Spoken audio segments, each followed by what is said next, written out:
Bonjour à tous et bienvenue dans cette vidéo sur les cryptos. Donc ça c'est juste une petite vidéo que je fais pour vous montrer les setups court terme qui sont en train de se produire. Donc les graphiques seront essentiellement sur H1. Pour tout ce qui est un peu plus long terme, vue hebdomadaire on va dire, ce sera demain.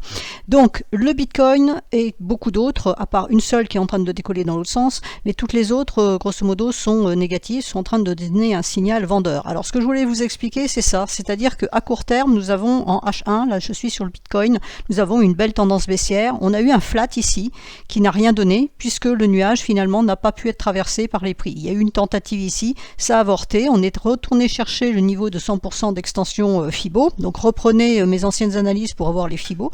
Et on est reparti à la baisse. Et là, vous voyez qu'on a traîné sur le bas du nuage. Et là, on est en train de donner une poussée violente à la baisse. Alors je viens de tweeter, mais a priori le marché s'en fout un petit peu, que la lagging span ne pouvait pas descendre parce qu'elle était empêtrée par une grande bougie. Normalement ça devrait faire support, mais que par contre à partir de 12h, puisqu'il est 11h44, à partir de 12h elle pourrait descendre sans problème. Le marché a décidé de partir avant. Donc la bougie ne fait pas support, il n'y a plus de support après, donc logiquement, mais après le marché fait ce qu'il veut, on devrait retourner voir les 20 180 puisque la lagging span n'aura pas de support avant ce petit doji et qui normalement devrait céder aussi, ce qui voudrait dire que sur UT plus haute on pourrait aller encore plus bas. Donc là nous avons un signal vendeur qui est en cours, donc c'est première chose, il faut attendre la clôture de bougie. Parce qu'il se peut très bien que dans le quart d'heure qui reste, on remonte. J'y crois pas trop, mais ça peut arriver. Ça arrive parfois. Quand vous voyez ça, c'était le FOMC hier. Regardez ce qui s'est passé. On est allé chercher le nuage, on est redescendu presque sur le dernier point bas pour finalement venir clôturer sur ce niveau-là. Donc ça peut, il peut y avoir un mouvement qui fasse que, ou une news qui fasse que les prix remontent brutalement et invalident donc le signal vendeur. Donc c'est pour ça qu'il faut toujours attendre la clôture de bougie. La clôture de bougie étant faite, on part du principe. À ce moment-là, normalement, il devrait y avoir un test de cassure. Je dis bien normalement, c'est-à-dire que les prix devraient remonter ici avant de repartir pour valider vraiment que cette cassure elle est bonne, elle est ferme et définitive. Ce qui veut dire que dans le cas précis, comme on est sous le nuage, ça veut dire qu'on reprend cette tendance baissière qui avait été enrayée par ce signal haussier donné ici. Donc on reprendrait la tendance baissière et elle ne serait vraiment définitivement active que lorsqu'on cassera les derniers points bas, puisqu'il faut faire des points bas plus bas. Voilà, donc ça c'est l'idée. Donc là pour le moment nous avons un signal vendeur. Ceux qui veulent profiter de l'opportunité mettre leur stop loss au-dessus de la Kijun, alors attention à la mèche évidemment, mettre leur stop loss au-dessus de la Kijun, puisque évidemment si on repasse la Kijun, on va invalider ce signal vendeur ici et donc il n'y aura plus de raison d'être vendeur. Donc pour ça, c'est l'explication technique, donc on va retrouver ça à peu près sur toutes les cryptos. Alors certaines vont aller chercher leur Kijun, donc d'autres et beaucoup sont en train de casser leur Kijun à court terme. Alors je ne mets pas le H4 pour la bonne raison, c'est qu'une Kijun H1 c'est une Tenkan H4, donc ça donne exactement la même information.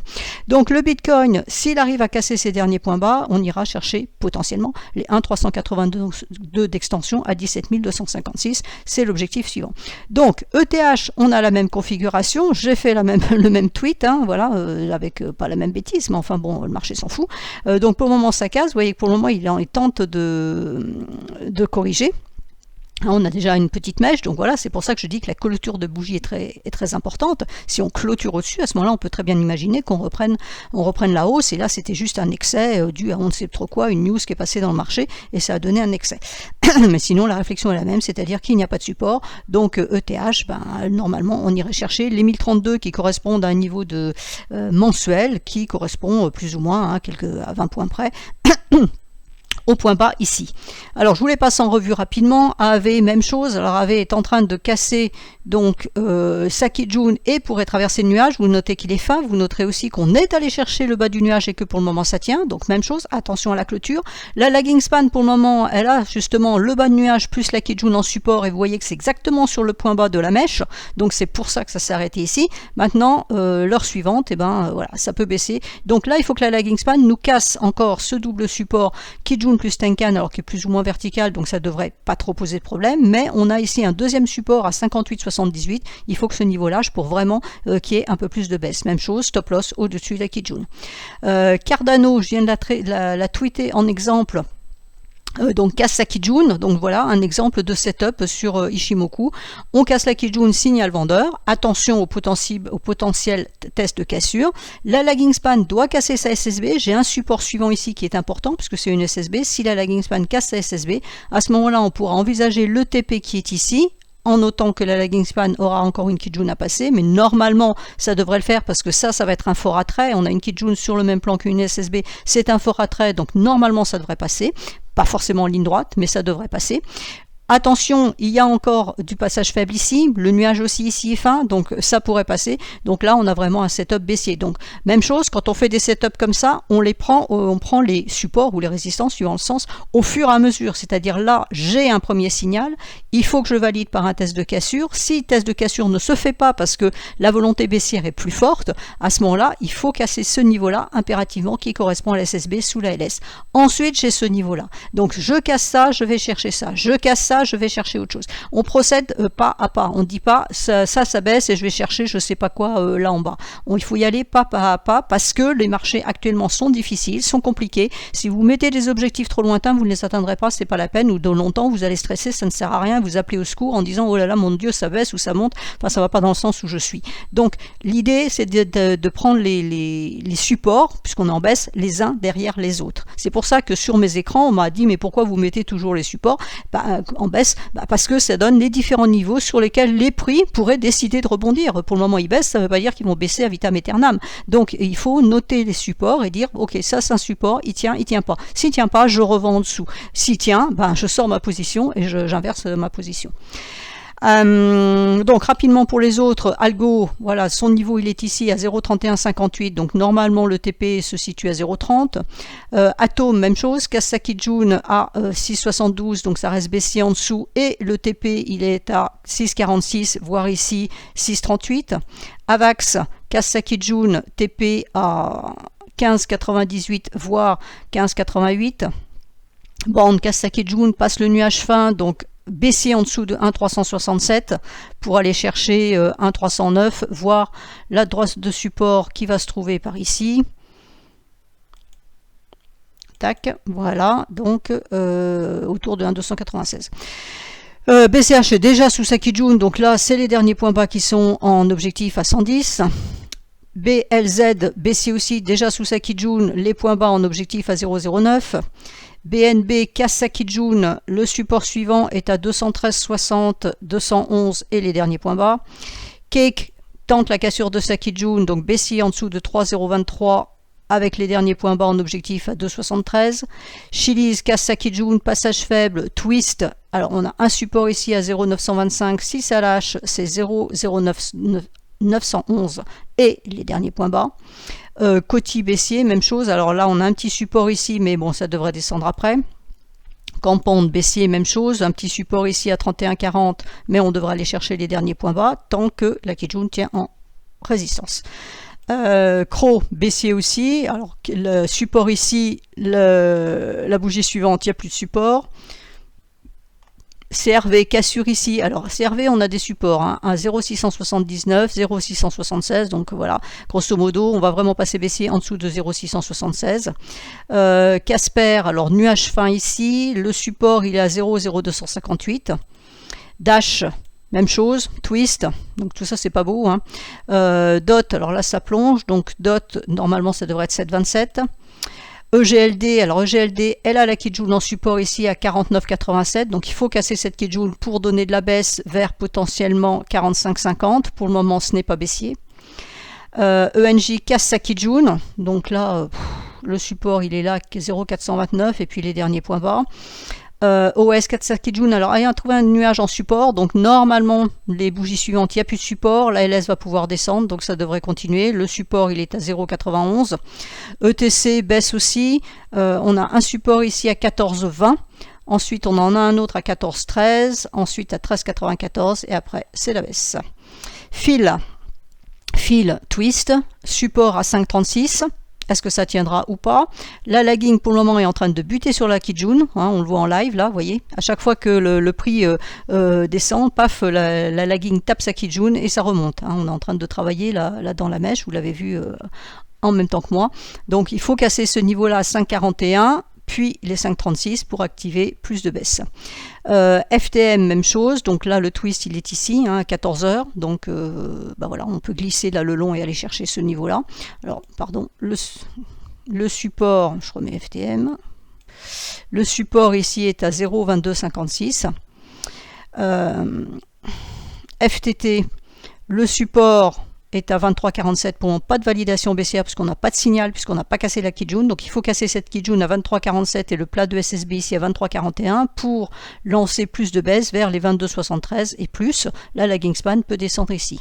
Donc GNT, c'est celle qui partait à l'envers. Alors je l'ai tweeté tout à l'heure, quand je l'ai tweeté, elle était là-haut. Bon, maintenant elle a fait demi-tour, elle est repartie en bas, donc elle reprend le même sens que les autres. Du coup, je vais enlever mon tweet. Le support ici est à 0,211 et la Kijun ici qui monte à 0,206. Donc là, il y a eu une news et puis c'est tout ça. C'est invalidé. GRT casse sa Kijun, donc vendeur aussi. Le support est à 0,100. Si on le casse, plus de baisse. IOTA casse sa Kijun, même chose, support faible. On a un support ici à 0,2555 et 0,2543.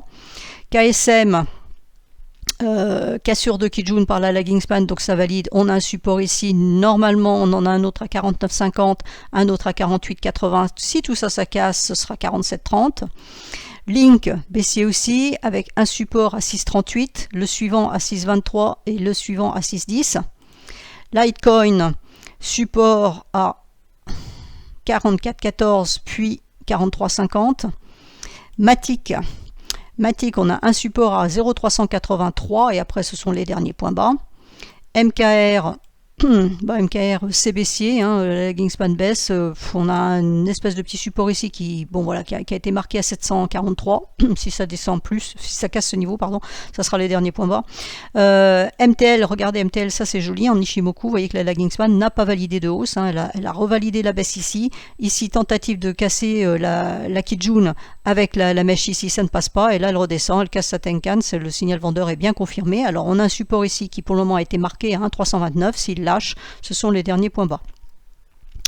NIR, la lagging span casse sa Kijun, donc elle valide aussi la baisse, mais on a un support d'importance ici pour le moment à 3,368. Si ça casse, ce sera 3,289 et les derniers points bas. Néo, il n'y a plus de support, donc ça devrait aller chercher les derniers points bas. Océan, même chose. OMG, alors AMG, on a encore un support ici à 1,8294 et ensuite là on a un support hebdomadaire à 1,79 qui est marqué.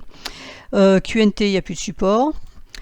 Quantum travaille des supports actuellement à 2,712, on en a un autre ici à 2,698 et un autre ici à 2,674. Rune casse sa Kijun, attention, la LS a un petit problème, pour le moment elle passe pas, donc le support est à 1,829, 1,817 et 1,808, baissier en dessous. Sand est en train de casser la SSB ici à 0,8674, il reste encore un niveau à 0,8573, ensuite c'est la baisse. SNX, on a un support ici à 1,792. Solana est en train de casser sa Kijun, normalement devrait descendre chercher les 30,36, pardon, 30,13. STX est sur sa Kijun, donc attention, pour le moment pas de validation, pas de signal vendeur, ça vendeur sous la Kijun, donc sous 0,339 avec un support ici à 0,336 et un autre qui pourrait bloquer la LS à 0,325. SXP, même chose, pas de signal vendeur pour le moment, 0,352, si on casse ce niveau-là, à ce moment-là, on aura 0,342, voire 0,339 en support. Theta, vendeur, vers 1,138, alors là, même chose, hein, si ça veut plonger, ça plonge, donc le support majeur, il est à 1,093. UNFI, donc vendeur aussi, hein, sous sa Kijun, bon, normalement, c'est les derniers points bas. UOS est coincé entre le niveau de SSB et le niveau de Kijun, donc neutre. VET casse sa Kijun, donc le support suivant est à 0,023. Wave, baissier. On a encore un petit support ici, là, qui est travaillé pour le moment à 4,52, en dessous c'est vendeur. XLM devrait pouvoir aller chercher son nuage à 0,110, voire la lagging span sa Kijun à 0,110, enfin on va mettre les choses, 0,109. XMR c'est baissier, voilà. XRP ça casse aussi, attention, plein de faiblesses ici, le support majeur est à 0,311. Tezos baissier aussi avec un support ici à 1,38 qui a été marqué d'ailleurs par la mèche ici. YFI pour le moment tient 5 Kijun, donc ne sera vendeur que sous 4879,45 pour aller chercher potentiellement 4697,60. Zcash vendeur pour le moment avec comme objectif premier 61,5 puis les derniers points bas. Donc les halts, voilà, on est en train de travailler la Kijun de court terme. Si elle lâche, on aura donc ici un niveau suivant, encore un niveau suivant. Donc là le problème c'est qu'on a vraiment plus de nuages, on n'a plus de support, vous l'avez vu sur beaucoup d'actifs, donc ça peut chuter si ça a vraiment envie de chuter. Et puis total market cap, même chose, casse la Kijun, vous voyez on n'a pas réussi à traverser ce nuage et là on redonne un signal vendeur. Donc je rappelle, on attend bien la clôture de bougie pour vérifier que c'est bien clôturé. En même temps il est 11h58, donc la probabilité est assez forte qu'on clôture en dessous des Kijun pour les actifs qui ont cassé leur Kijun. Maintenant, est-ce qu'il y aura un test de cassure derrière pour remonter chercher cette Kijun, pardon, c'est à voir. Donc c'est là où il faut être prudent. Pour ceux qui préfèrent anticiper, on peut vendre, mais le stop loss il sera donc juste au-dessus de la Kijun. Attention, filtrez par rapport aux mèches, quand vous avez, alors hier c'était le FOMC, mais quand vous avez des grandes mèches comme ça, si vous mettez juste au-dessus, il y a de fortes chances que vous fassiez stopper. Donc l'idée pour un stop, c'est qu'on dit on met le stop juste au-dessus, puis on regarde s'il n'y a pas un autre niveau. Là par exemple, je vois qu'il y a un autre niveau de SSB ici, donc je vais peut-être mettre mon stop un petit peu plus haut.